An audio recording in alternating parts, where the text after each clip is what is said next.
Яктан? Билесиңби бүгүн кайсы күн? 13 февраль.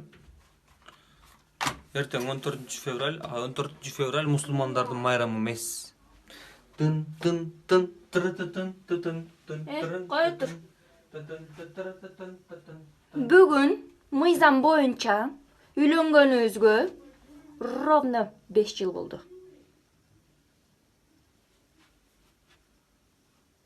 Эмне дейсиң?